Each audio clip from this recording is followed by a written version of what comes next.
Hello everyone and welcome to the class of Analog Electronics.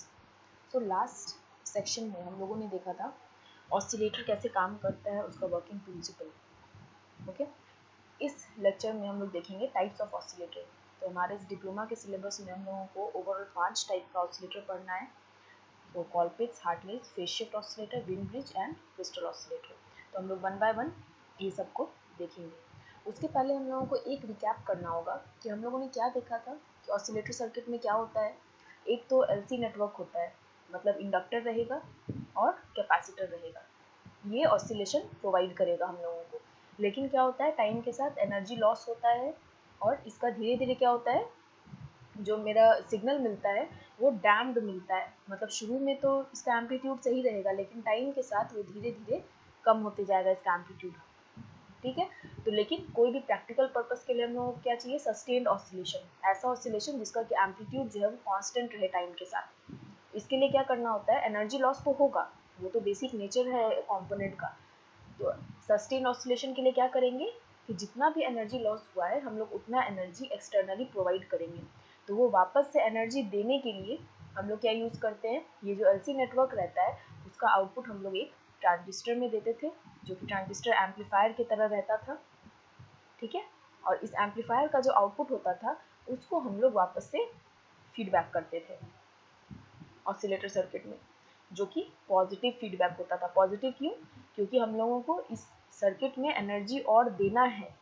ठीक है. अगर negative करेंगे तब तो वो एनर्जी उतना कॉम्पनसेट नहीं कर पाएगा. हम लोगों को यहाँ पे एनर्जी बढ़ाना है, इसलिए पॉजिटिव हम लोग फीडबैक दे रहे थे.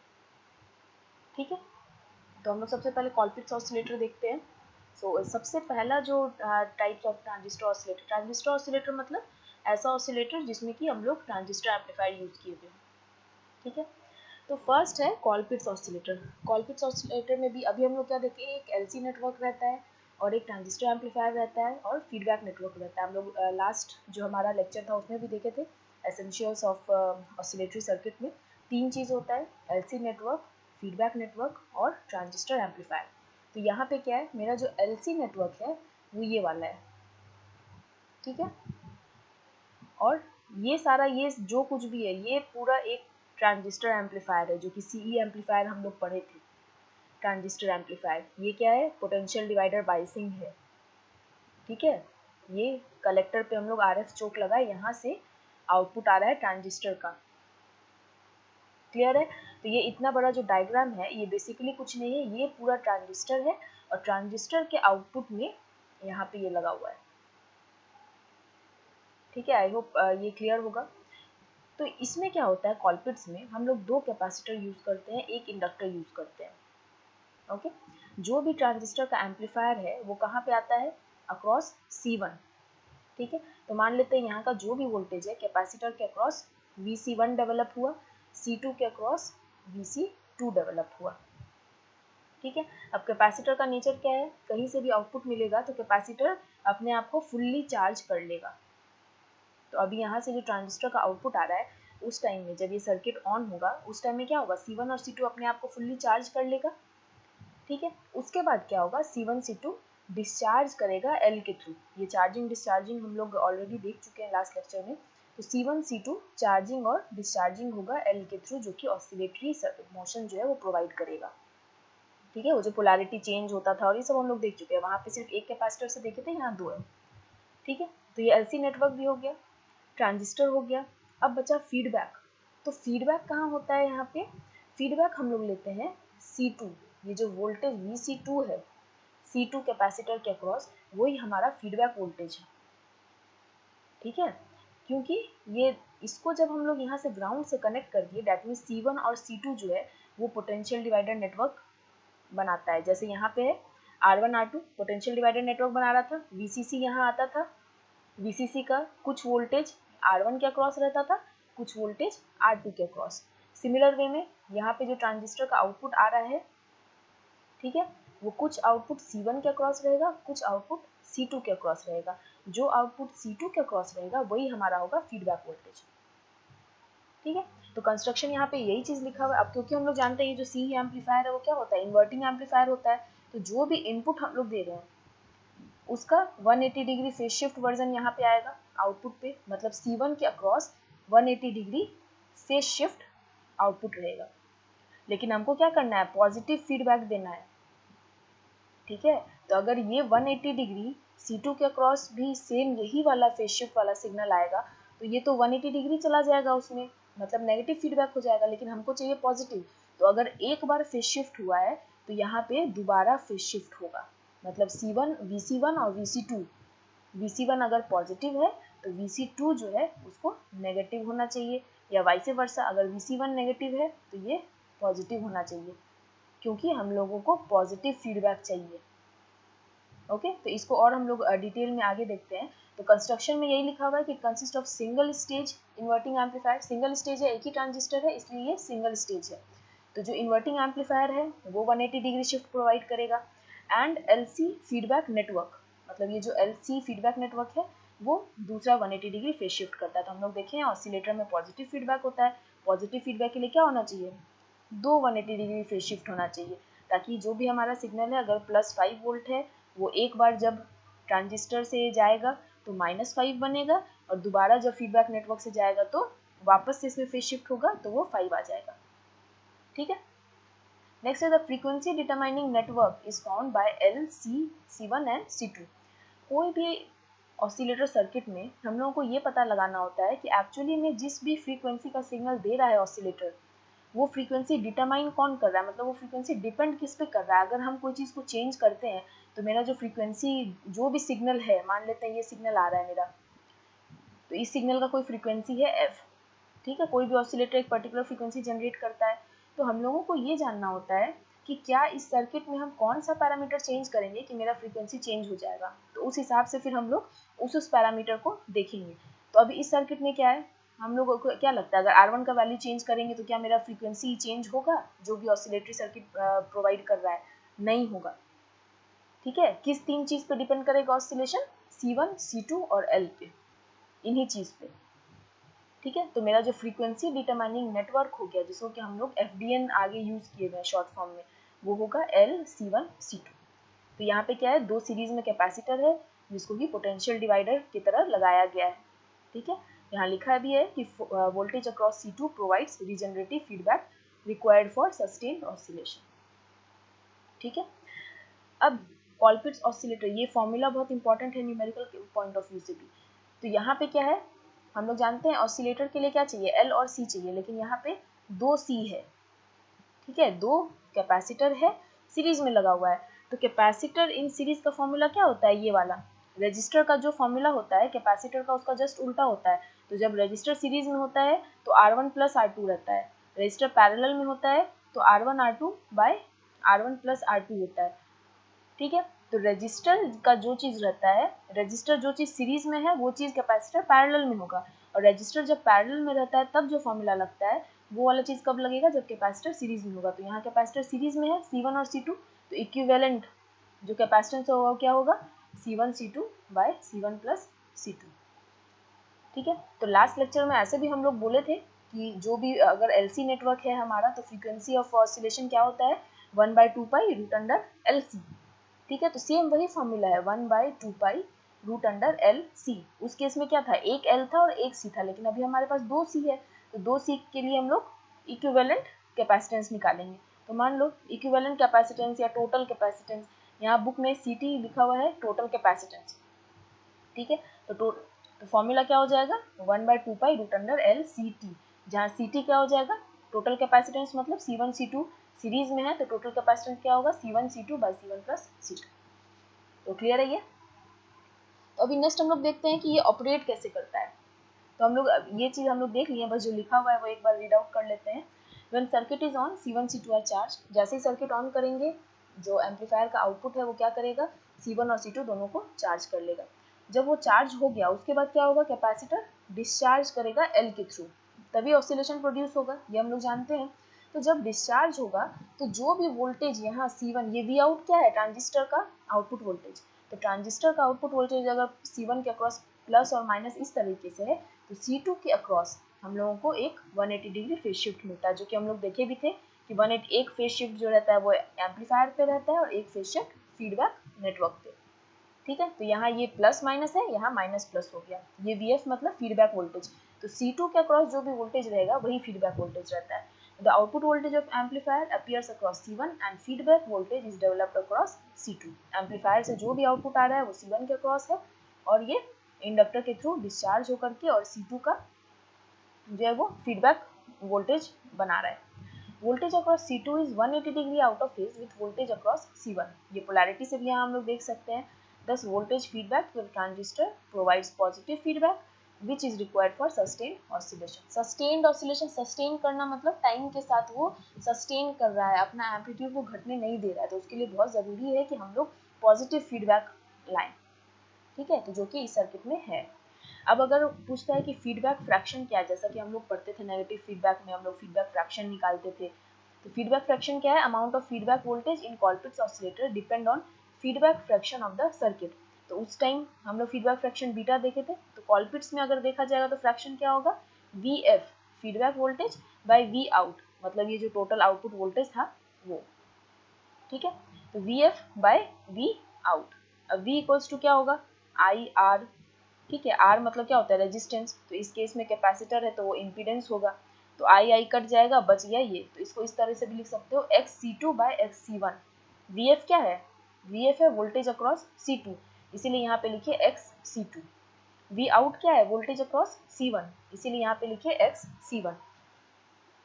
ठीक है, इसको अगर डायरेक्ट नहीं ये समझ पा रहे हो तो हम इसको ये कर देते हैं कि यहाँ पे VF, अगर VF को लिखते तो क्या लिख सकते थे? V equals to IR.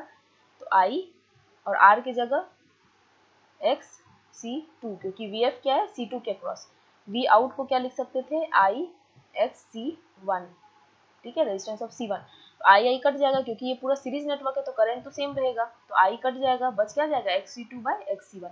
अब X क्या होता है? जो हमारा कैपेसिटेंस होता है वो क्या होता है? XC equals to 1 by J omega C, यही होता है. तो XC2 क्या हो जाएगा? 1 by J omega C2 divided by XC1. ठीक है, तो डिवाइडेड बाय है तो अब ये ऊपर आ जाएगा J ओमेगा C1 बाय 1. तो अभी सब कैंसिल हो जाएगा, बच क्या जाएगा? C1 bye C2. तो ये कंपटीशन जब कोई आगे चल के कोई एग्जाम दोगे कॉम्पिटिटिव ऐसा, तो उसमें ये बहुत जल्दी से हो जाएगा ऑब्जेक्टिव में.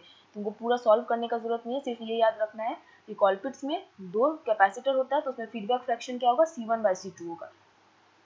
ठीक है, तो अब कोई भी ऑसिलेशन जो ऑसिलेटरी सर्किट रहता है उसका कुछ नियम होता है कि वो कोई भी एक पर्टिकुलर ऑसिलेशन कब प्रोवाइड करेगा? रेजोनेंट फ्रीक्वेंसी पे करेगा. और वो रेजोनेंट फ्रीक्वेंसी क्या होगा? जब हमारा रियल पार्ट ऑफ जो भी इम्पीडेंस है वो इक्वल्स होगा इमेजिनरी पार्ट ऑफ इम्पीडेंस के साथ.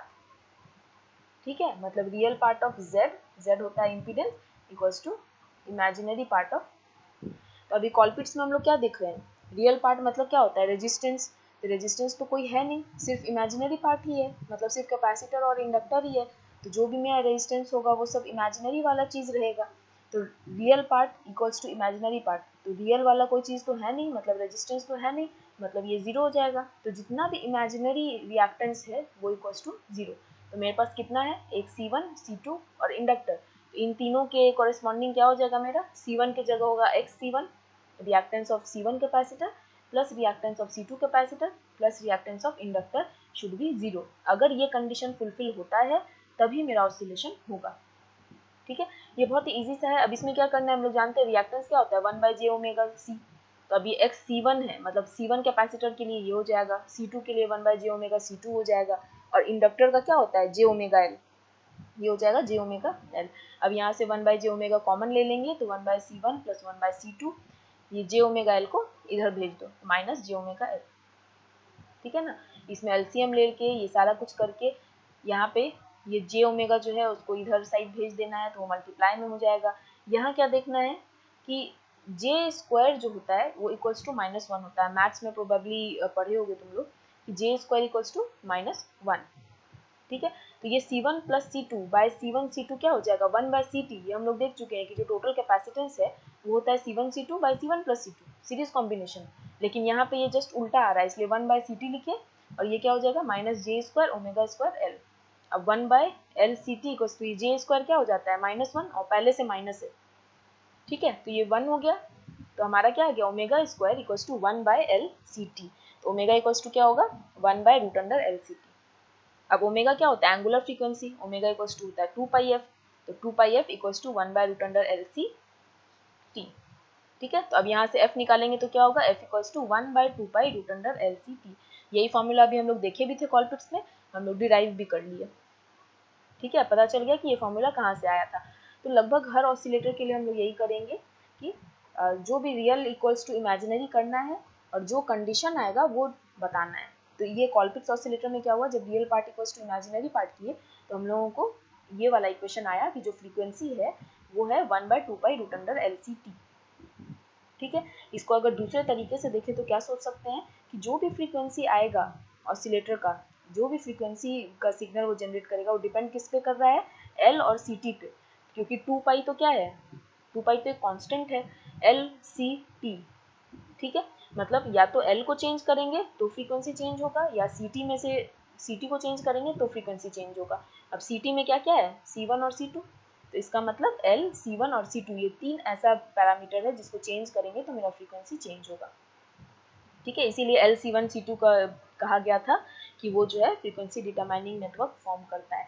अब इस पे बेस्ड हम लोग कुछ न्यूमेरिकल देखेंगे जो कि बहुत ही सिंपल है, और ऑसिलेटर से न्यूमेरिकल बहुत ही सिंपल इजी आता है, बस ध्यान रखना है कि फॉर्मूला लगाना है और आंसर जो कैलकुलेशन है वो सही रखना है, उसमें यूनिट का ध्यान रखना है। तो न्यूमेरिकल के पहले हम लोग एक बार एडवांटेज डिसएडवांटेज देख लेते हैं। तो कॉलपिट्स ऑसिलेटर का एडवांटेज क्या है, इसका फ्रीक्वेंसी स्टेबिलिटी अच्छा होता है। फ्रीक्वेंसी स्टेबिलिटी मतलब टाइम के साथ ऐसा नहीं है कि फ्रीक्वेंसी चेंज हो रहा है। अगर 5 गीगाहर्ट्ज का ये फ्रीक्वेंसी प्रोवाइड कर रहा है तो ऐसा नहीं है कि वो 5.1 कभी 5.1 दे रहा है, कभी 5.05 दे रहा है, ऐसा नहीं है। ठीक है, और ये स्मॉल इन साइज होता है। कोई भी चीज़ अगर स्मॉल इन साइज है, इकोनॉमिकल है, तो हम लोग उससे खुश हो जाते हैं कि चलो सस्ता है, छोटा है, तो हमारे लिए काफ़ी है, और फ्रीक्वेंसी स्टेबिलिटी भी है। लेकिन इसका डिसएडवांटेज क्या होता है कि इंडक्टिव ट्यूनिंग इज डिफिकल्ट। अगर हम चाहते हैं कि मेरा जो ऑसिलेटर है उसको हम कोई दूसरे फ्रीक्वेंसी पे ट्यून करें तो हमको चेंज करना पड़ेगा, एल, C1 या C2 में से कोई चीज़। तो जनरली क्या होता है कि एल को हम लोग चेंज करते हैं, क्योंकि C1 C2 potential network form करता है तो उसको छेड़ना सही नहीं रहता है। लेकिन एल का जो ट्यूनिंग है, जो इंडक्टिव ट्यूनिंग है, वो थोड़ा सा डिफिकल्ट होता है। ठीक है, इसका यूज़ कहाँ पे होता है, जो सबसे ज़्यादा इसका यूज़ होता है वो सुपर हेटेरोडाइन रिसीवर में होता है, लोकल ऑसिलेटर के लिए। लोकल ऑसिलेटर क्या करता है, कोई भी एक पर्टिकुलर फ्रीक्वेंसी को जनरेट करता है। ठीक है, तो अभी पहला न्यूमेरिकल देखते हैं। यहाँ पे क्वेश्चन में यहाँ पे दिया हुआ है कि ऑपरेटिंग फ्रीक्वेंसी डिटरमाइन करना है और फीडबैक फ्रैक्शन डिटरमाइन करना है फॉर कॉलपिट्स ऑसिलेटर। मान लेते हैं अगर एग्जाम में ये नहीं लिखा रहता है कि कॉलपिट्स ऑसिलेटर है, तो कैसे पहचानते हैं, ये वाला तो पूरा एक ट्रांजिस्टर एम्पलीफायर ही है, ये हम लोग जान रहे हैं। इन्वर्टिंग एम्पलीफायर है, ये जो है वोल्टेज डिवाइडर नेटवर्क है जो बायसिंग के लिए होता है। ये कलेक्टर है, इधर ये एमीटर, ये बायस स्टेबलाइजेशन है। ठीक है, अब ये कॉलपिट्स है या क्या है वो कैसे पता चलेगा, हम लोग देख रहे हैं यहाँ पे 2 कैपेसिटर लगा हुआ है, एक इंडक्टर लगा हुआ है। ठीक है, तो 2 कैपेसिटर, एक इंडक्टर किस में होता है, कॉलपिट्स में होता है। तो ये सब छोटा छोटा चीज़ याद रखना है बस। तो इसका मतलब ये कॉलपिट्स ऑसिलेटर है। तो ऑपरेटिंग फ्रीक्वेंसी डिटरमाइन करने के लिए बोल रहा है। तो कभी भी एग्जाम में न्यूमेरिकल अगर अटेम्प्ट करना है तो सबसे पहले गिवन डेटा सही से और सही यूनिट में लिखना पड़ता है, कि जो भी डेटा है सबको एक यूनिट में करना होता है। तो यहाँ पे हम लोग क्या देख रहे हैं, C1 भी माइक्रोफैराड में है, C2 भी माइक्रोफैराड में है, और L भी माइक्रो हेनरी में। इसलिए हम लोगों को कोई चिंता वाली बात नहीं है, क्योंकि तीनों ही चीज़ में माइक्रो लगा हुआ है। लेकिन इनकेस मान लेते हैं यहाँ पे माइक्रो हेनरी नहीं रहता है, वो 15 हेनरी रहता, तब क्या होता, या तो तुमको इसको भी माइक्रो हेनरी में करना होता और या फिर ये सबको फैराड में करना होता। ठीक है, हेनरी एच इसलिए क्योंकि इंडक्टर का यूनिट हेनरी होता है, कैपेसिटर का यूनिट फैराड से होता है, इसीलिए। ठीक है, तो ऑपरेटिंग फ्रीक्वेंसी क्या होगा, ऑसिलेटर ऑपरेटिंग फ्रीक्वेंसी मतलब क्या होता है, resonant frequency of feedback network. तो हमारा ऑपरेटिंग फ्रीक्वेंसी हम लोग जानते हैं कॉलपिट्स ऑसिलेटर के लिए, F इक्वल्स टू 1/2π√LCT। तो सबसे पहला हमारा काम क्या है, CT निकालना। CT क्या होता है, series combination of C1 and C2, तो उसका फॉर्मूला ये हो जाएगा। यहाँ पे C1 C2 रखेंगे। तो ये क्वेश्चन इजी था क्योंकि यहाँ पे दोनों का जो यूनिट है वो सेम है। बार बार बोल रहे हैं एग्जाम में यूनिट पे बहुत ज़्यादा ध्यान रखना है। यहाँ पे मान लेते हैं माइक्रो फैराड है, यहाँ मिली फैराड रहता तो डायरेक्ट यहाँ पे ऐसे नहीं लिख सकते थे, या तो माइक्रो फैराड वाले को मिली में करते या मिली को माइक्रो में करते। कुछ भी करना है तो दोनों का यूनिट सेम रखना है। तो जब हम लोग इसको कैलकुलेट करेंगे तो इतना आएगा, 909 × 10⁻⁻12 फैराड। ठीक है, इसको हम 909 पिकोफैराड भी लिख सकते हैं। फिर लेकिन हम लोग क्या किए, कैलकुलेशन के बाद डायरेक्ट फैराड लिखे। अब जब मेरा CT फैराड में है, इंडक्टर अभी क्या है, L का वैल्यू हमको दिया हुआ है 15 माइक्रो हेनरी। ठीक है, फॉर्मूला में क्या है, L इंटू CT, मतलब इंडक्टर और CT को मल्टीप्लाई करना है। तो L दिया हुआ है माइक्रो हेनरी में, मेरा रिजल्ट जो आया है वो है यहाँ पे कैपेसिटर है फैराड में, तो ये यूनिट मिसमैच हो गया। तो इसके लिए हमको क्या करना होगा, इसको भी हेनरी में करेंगे, ये माइक्रो को हटाना होगा। तो माइक्रो मतलब क्या होता है, 10 टू द पावर -6, इसीलिए हम लोग इसको ऐसे लिख दिए 15 into 10 to the power -6 henry. अब क्या है, कोई माइक्रो या मिली नहीं है, ये पूरा पूरी हेनरी है, ये पूरा पूरी फैराड है। तो अब हम इसको मल्टीप्लाई कर सकते हैं। ठीक है, या फिर इसका ऑपोजिट भी कर सकते थे तुम लोग, L को 15 माइक्रो हेनरी ही रहने देते, इसको माइक्रो फैराड बनाते। तो इसको माइक्रो फैराड बनाने के लिए क्या करना होता, micro means 10 to the power -6, तो अगर इसको माइक्रो फैराड बनाओगे तो क्या होगा, 909 इंटू 10 टू द पावर -12 है, लेकिन इससे 10 टू द पावर -6 और -6 फैराड ऐसे लिख सकते हैं। तो ये वाला जो होगा वो माइक्रो फैराड बन जाएगा। इसका मतलब यहाँ से क्या होता, ये कितना होता, 909 into 10 to the power -6 microfarad. लेकिन जिसको यूनिट कन्वर्जन अच्छे से आता है वही ये सब करना, अदरवाइज कोशिश यही करना कि हमेशा सबको ये नॉर्मल वाले यूनिट में ला करके उसके बाद कैलकुलेशन करो। बस उसके बाद वैल्यू आ गया, इसको फॉर्मूला में पुट करोगे, आंसर आ गया कि ये कौन से फ्रीक्वेंसी का सिग्नल जनरेट करेगा, 1361 किलोहर्ट्ज। ठीक है, दूसरा बोला है फीडबैक फ्रैक्शन, तो हम लोग इसको डायरेक्टली निकाल सकते हैं। फीडबैक फ्रैक्शन क्या देंगे, तो हम लोग beta equals to C1/C2, direct C1/C2 कर दिए, फीडबैक आ गया 0.1।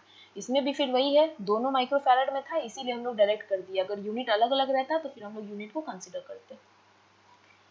दूसरा एक एग्जाम्पल है कि 1 millihenry inductor is available, मतलब एक इंडक्टर है जिसका कि इंडक्टेंस क्या है 1 millihenry, milli means 10 to the power -3। Choose capacitor values in a Colpitts oscillator so that f equals to 1 megahertz and beta equals to 0.25। इसमें क्या बोल रहा है, तुमको बताया कि तुम्हारे पास एक कोलपिट्स ऑसिलेटर है। अब कोलपिट्स ऑसिलेटर है, कोलपिट में क्या होता है, दो कैपेसिटर होगा, एक इंडक्टर होगा। ठीक है, तो ये C1, ये C2, ये L। तुमको दिया हुआ क्या क्या है कि ये जो L है वो है 1 मिली हेनरी। ठीक है, और क्या दिया हुआ है कि ये जो सर्किट है वो जनरेट कर रहा है 1 मेगाहर्ट्ज का सिग्नल और फीडबैक फ्रैक्शन क्या है 0.25। ठीक है, पता क्या करना है, C1 और C2 का वैल्यू, मतलब C1 और C2 का वैल्यू हम क्या लें, जो कि L अगर 1 मिली हेनरी का ले रहे हैं तो हमको फ्रीक्वेंसी मिल जाए 1 मेगाहर्ट्ज का और फीडबैक फ्रैक्शन मिल जाए 0.25 का। ठीक है, तो हमेशा ये ध्यान में रखना है कि अधिकतर क्या होता है कि न्यूमेरिकल में कुछ भी गिवन होता है तो वो कोई रीजन से होता है। यहाँ पे क्या है, फीडबैक फ्रैक्शन दिया हुआ है बीटा इक्वल्स टू 0.25, बीटा क्या होता है C1/C2। ठीक है, तो C1/C2 इक्वल्स टू 0.25, इससे निकल गया कि C2 इक्वल्स टू 4C1, मतलब इन दोनों में से कोई एक का भी अगर वैल्यू हमको पता चल जाता है तो दूसरा पता चल जाएगा। मान लेते हैं अगर C1 का वैल्यू पता चला तो C2 क्या होगा, उसका 4 टाइम्स होगा। ठीक है, तो इससे ये जो पहला चीज जो गिवन था उससे हमको एक ये चीज पता चल गया। अब दूसरा चीज क्या है कि f इक्वल्स टू 1 मेगाहर्ट्ज। ठीक है, तो फॉर्मूला है, फॉर्मूला पे लगाते हैं, ये क्या होगा, तो f इक्वल्स टू क्या होता है हमारा 1/2 पाई रूट अंडर CT, है ना। तो अभी हम लोग क्या करेंगे, यहाँ पे f इक्वल्स टू 1 मेगाहर्ट्ज है, इंडक्टर दिया हुआ है, तो यहाँ पे हम यूज किए हैं ओमेगा इक्वल्स टू 1/रूट अंडर LCT।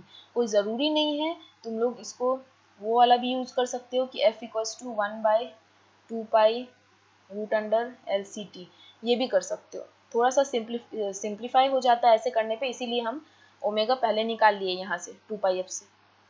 ठीक है, तुम लोग को जैसे अच्छा लगे तुम लोग वैसे कर सकते हो, कोई इसमें दिक्कत वाली बात नहीं है, रिजल्ट सेम ही आएगा।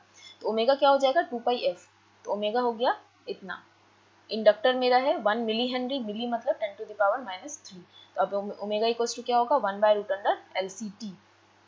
ठीक है, L पता है, ओमेगा पता है, बेसिकली हमको इस वाले गिवन से CT फाइंड करना होगा। तो CT इक्वल्स टू क्या होगा 1/ओमेगा स्क्वायर L। ठीक है, तो ये CT हमको फाइंड करना है 1/ओमेगा स्क्वायर L। अब देखो क्यों ओमेगा हम लिए, क्योंकि यहाँ पे कितना सिंपल है ओमेगा स्क्वायर, लेकिन अगर 2πf वाला फॉर्मूला लेते तो अभी इसकी जगह क्या होता 2π स्क्वायर, मतलब 4π स्क्वायर f स्क्वायर L, इस टाइप से रहता 1/, तो ये थोड़ा सा लेंदी हो जाता कैलकुलेट करने में, इसीलिए हम ओमेगा के फॉर्म में लिए ये वाला इक्वेशन। अब ओमेगा तुमको पता है, L का वैल्यू पता है, CT निकल गया। ठीक है, तो तुम्हारे पास अब दो चीज़ है, एक तो ये C1 C2 में रिलेशन है और एक CT का वैल्यू है। अब CT जानते हो क्या होता है, CT equals to C1 C2 by C1 plus C2, और एक ये भी जानते हो कि C2 इक्वल्स टू 4C1, तो C2 का वैल्यू इसमें पुट कर दो CT में, ठीक है, तो इसमें प्योर मैथ सही है। अब यहाँ पे इसको सिंप्लीफाई करके आ जाएगा C1 इक्वल्स टू 31.6 पिकोफैरड। अब C1 निकल गया तो C2 भी निकल जाएगा, इसमें पुट कर देंगे, C2 क्या है 4 इंटू C1, तो इंटू 4 कर देंगे तो C2 आ जाएगा 126.5 पिकोफैरड। ये सिर्फ सुनना नहीं है, तुम लोग प्रैक्टिस कर लो क्योंकि एग्जाम में आता है ये सब क्वेश्चन, और इसमें कुछ है नहीं, एक ही फॉर्मूला है, उसी पे सब चीज़ पुट करना है, बस कैलकुलेशन है। कैलकुलेशन में सिर्फ यूनिट का ध्यान रखना है और कुछ नहीं है। तो ये था हमारा कॉलपिट्स ऑसिलेटर।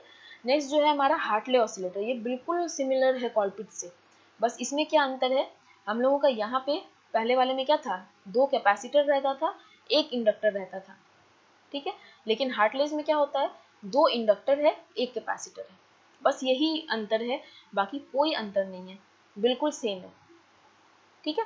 तो यहाँ है similar to Colpitts oscillator with some modification, कुछ मॉडिफिकेशन के साथ। तो वो मॉडिफिकेशन क्या है, दो कैपेसिटर की जगह अब हम दो इंडक्टर लगा रहे हैं और एक इंडक्टर की जगह एक कैपेसिटर लगा रहे हैं।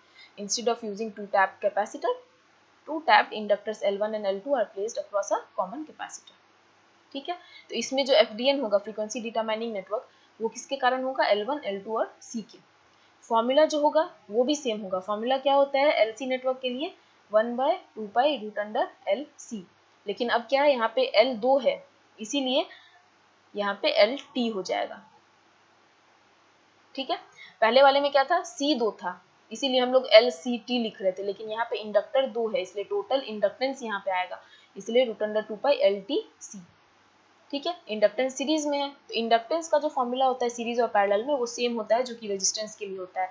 तो सीरीज में अगर इंडक्टेंस लगा हुआ है तो उसका फॉर्मूला क्या होगा, L1 प्लस L2। अब यहाँ पे ये जो 2M है, M जो होता है वो होता है म्यूचुअल इंडक्टेंस, ठीक है।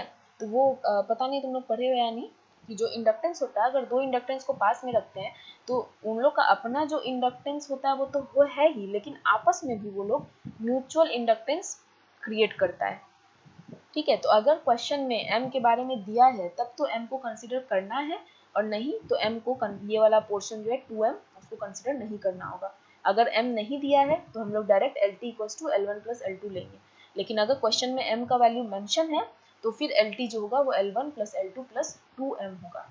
M क्या है, म्यूचुअल इंडक्टेंस, ठीक है। जैसे सेट थ्योरी में पढ़ते हो ना कि अगर ये A है, ये B है, तो ये वाला जो पोर्शन होता है वो ये A एंड B वाला होता है, कि मतलब A का कुछ पोर्शन B में भी है, म्यूचुअल टाइप का, उसी टाइप का कुछ ये होता है कि दो इंडक्टर है, तो जब दो इंडक्टर साथ में होता है तो वो म्यूचुअल इंडक्टेंस क्रिएट करता है, ठीक है। एकदम सब कुछ सिमिलर है, बस कैपेसिटर की जगह इंडक्टर लगाना है, तो हम वापस से रिपीट नहीं करना चाहते हैं। बस यहाँ पे एक चीज़ ध्यान में रखना है कि बीटा का फॉर्मूला सेम है, VF/Vout, ठीक है। ये भी सेम है, XL2/XL1, वहाँ क्या था XC2/XC1, लेकिन ये वाला चीज़ चेंज हुआ, वहाँ पे क्या था C1/C2 था, लेकिन यहाँ देख रहे हैं L2/L1 है। ये क्यों हुआ, क्योंकि XL2 का वैल्यू क्या होगा, j⍵L2, XL1 का वैल्यू j⍵L1, तो j⍵ कट जाएगा, बच जाएगा L2/L1। लेकिन जब हम लोग कैपेसिटर वाला यूज करते थे तो कैपेसिटर का फॉर्मूला क्या रहता है, 1/j⍵C, तो ये 1 था, इसीलिए वहाँ पे क्या हो रहा था कि लास्ट में ये उलट जा रहा था, C1/C2 हो जा रहा था। लेकिन इंडक्टर क्योंकि सेम j⍵L होता है, तो यहाँ पे जो फीडबैक फ्रैक्शन है वो क्या होगा, L2/L1। तो क्विकली हम लोग इसका ये देख लेते हैं कंडीशन। तो कंडीशन फॉर ऑसिलेशन क्या करेंगे, सेम उसी तरीके से निकालेंगे। यहाँ पे भी कोई रेजिस्टेंस नहीं है तो रियल पार्ट ऑफ इम्पीडेंस कुछ नहीं होगा, मतलब 0 होगा, तो imaginary part equals to real part. तो इमेजिनरी पार्ट यहाँ पे क्या क्या है, L1 L2 और C। अब XL1 क्या हो जाएगा, j⍵L1, ठीक है। जब म्यूचुअल इंडक्टेंस करते हैं तो हम लोग अभी क्या देखे थे, जो LT था वहाँ पे देखे थे L1 plus L2 plus 2M। ये 2M क्यों था, एक M L1 के लिए और दूसरा M L2 के लिए, ठीक है। तो XL क्या हो जाएगा, j⍵, पहले सिर्फ L1 लिखते, अभी म्यूचुअल इंडक्टेंस को भी साथ में ले रहे हैं, तो L1 plus M। Similar way में XL2 क्या हो जाएगा, j⍵L2 plus M plus XC क्या होगा, 1/j⍵C इक्वल्स टू 0, जहाँ M क्या है, म्यूचुअल इंडक्टेंस है। अब क्या हो जाएगा, j⍵ कॉमन ले लो, सेम वही चीज़, इसको इसी तरीके से करके कॉमन लोगे, सब चीज़ करोगे, हम बहुत स्टेप बाय स्टेप इसमें सब चीज़ कर दिए हैं। 1/j जो होता है वो होता है -j, कॉम्प्लेक्स नंबर मैथ्स में अगर पढ़े होगे तुम लोग तो, ठीक है। और जो नहीं पढ़ा है उसके लिए हम बताते हैं कि अगर 1/j है तो मानो कि तुम ऊपर भी j से मल्टीप्लाई कर रहे हो, नीचे भी कर रहे हो, तो क्या हो जाएगा j/j²। अब j² क्या होता है -1, तो j/-1 क्या हो जाएगा -j। तो इस तरीके से भी देख सकते हो, नहीं तो डायरेक्ट हमको लगता है ये बहुत ही नॉर्मल चीज़ है, तो तुम लोग को पता ही होगा कि 1/j = -j, ठीक है। तो ये सारा कुछ पुट करके और इसको कॉमन वगैरह ले करके जब देखोगे तो L1 + L2 + 2m का ये टर्म आ जाएगा। ये टर्म क्या है, LT है। तो अभी हमको क्या मिल गया, omega square equals to 1/CLT, जहाँ की LT क्या है, L1 + L2 + 2m, ठीक है। अब बिल्कुल वही चीज़ है, ओमेगा इक्वल्स टू ये हो जाएगा, ओमेगा की जगह 2πf लिखोगे तो f इक्वल्स टू क्या होगा 1/2πCLT। यही चीज़ हम लोग देखे थे उसमें, ठीक है। तो बेसिकली क्या है, फॉर्मूला यही रहेगा 1/2π√LC। अब L और C में जो भी एक से ज़्यादा है तो उसका कनेक्शन देख लेना है, सीरीज में कनेक्शन है तो L की जगह तुम उसका सीरीज कनेक्शन का जो इक्विवेलेंट जो इंडक्टेंस होगा वो लिख लो, अगर कैपेसिटेंस ज़्यादा है तो इक्विवेलेंट कैपेसिटेंस लिख लो, ठीक है। अभी तो हम लोग H पैरामीटर नहीं पढ़े हैं, लेकिन इससे भी न्यूमेरिकल आता है कि अगर कोई बोले ये कंडीशन फॉर सस्टेन ऑसिलेशन है कि HFE जो होता है, गेन जो होता है वो होना चाहिए L1 + m/L2 + m। m क्या है, म्यूचुअल इंडक्टेंस, ठीक है। तो इसके बेसिस पे भी हम लोग न्यूमेरिकल देख लेते हैं फटाफट। तो आज का लेक्चर खत्म होगा, फिर नेक्स्ट लेक्चर में हम लोग तीसरे टाइप का ऑसिलेटर देखेंगे। तो फर्स्ट क्वेश्चन हमारा बिल्कुल प्रीवियस वाले के ही तरह है कि डिटरमाइन करना है ऑपरेटिंग फ्रीक्वेंसी और फीडबैक फ्रैक्शन। म्यूचुअल इंडक्टेंस क्या है between the coil, m = 20 micro Henry. अब क्योंकि हम लोग देख रहे हैं कि इस क्वेश्चन में m जो है वो मेंशन किया हुआ है, इसीलिए हम लोग को कैलकुलेशन में m को लेना होगा, ठीक है। तो सबसे पहले जो गिवन है वो लिखेंगे। इसमें क्या क्या गिवन है, L1 का वैल्यू है 1000 माइक्रो हेनरी, वो लिख लिए। L2 क्या है 100 माइक्रो हेनरी, ये भी लिख लिए। m क्या है 20 माइक्रो हेनरी। तो हम लोग देख रहे हैं सभी चीज़ माइक्रो हेनरी में है, ठीक है। तो LT क्या हो जाएगा, L1 + L2 + 2m, सभी चीज़ माइक्रो हेनरी में था, इसीलिए हम लोगों को कोई प्रॉब्लम नहीं हुआ, हम लोग डायरेक्ट निकाल लिए कि मेरा जो ये टोटल इंडक्टेंस है उसका वैल्यू है 1140, ठीक है। और C जो हम लोग को दिया हुआ है 20 पिकोफैराड में है। अभी हम लोग क्या देख रहे हैं, जो हमारा फॉर्मूला है उसमें C × LT। अब कैपेसिटर में पिकोफैराड है, जो इंडक्टर है उसमें माइक्रो है, तो हम लोग को क्या करना होगा, दोनों को एक ही यूनिट में करना होगा। तो माइक्रो को पिको में करने, चाहे पिको को फैराड इसमें माइक्रो में करें, इससे अच्छा है कि पिको फैराड वाले को भी सिर्फ फैराड में कर दो, माइक्रो हेनरी वाले को भी सिर्फ हेनरी में कर दो, वो ज़्यादा आसान होता है। तो हम लोग क्या करेंगे, इस फॉर्मूला में पुट करेंगे 1/2π, C क्या है 20 पिको फैराड, तो 20 पिको मतलब क्या होता है 10⁻⁻12, ठीक है। उसी तरह फिर LT क्या है 1140 माइक्रो हेनरी, तो 1140 माइक्रो मीन्स 10⁻⁻6। अब इसको कैलकुलेट करोगे तो फ्रीक्वेंसी निकल जाएगा 1052 किलो हर्ट्ज, किलो मीन्स 10⁻3। तो पहला पोर्शन हम लोग का हो गया ऑपरेटिंग फ्रीक्वेंसी का। सेकंड क्या है, फीडबैक फ्रैक्शन। फीडबैक फ्रैक्शन क्या हो जाएगा, L2/L1। ये ध्यान रखना है, उल्टा नहीं करना है। हमारा जो पहला था कॉलपिट्स, उसमें जब कैपेसिटर वाला रहता था तो वो था C1/C2, लेकिन यहाँ पे क्या है L2/L1।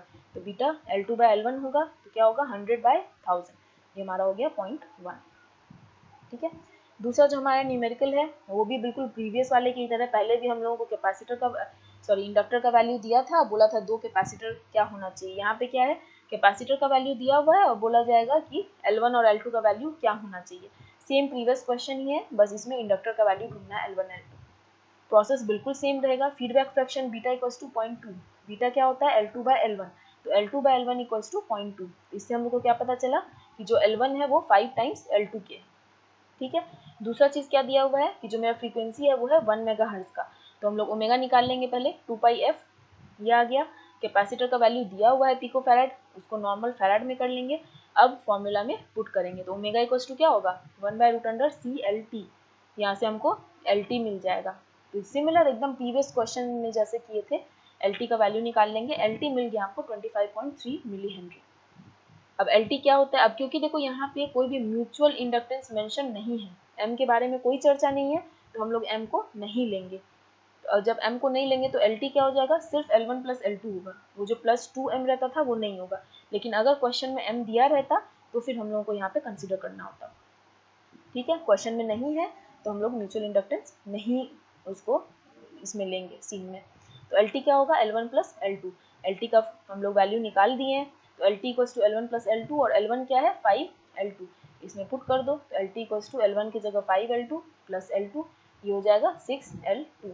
तो मेरा अब ये क्या बन गया, L2 equals to L T by 6। L T कितना है 25.3 millihenry, 25.3 millihenry by 6, ये आ गया 4.22। तो L2 का वैल्यू पता चल गया हमको कि इतना मिली हेनरी होना चाहिए। तो जब L2 पता चल गया तो इसी से हम लोग L1 भी पता कर लेंगे। L1 क्या होगा 5 टाइम्स ऑफ L2, तो जो कि होगा 21.1 मिली हेनरी।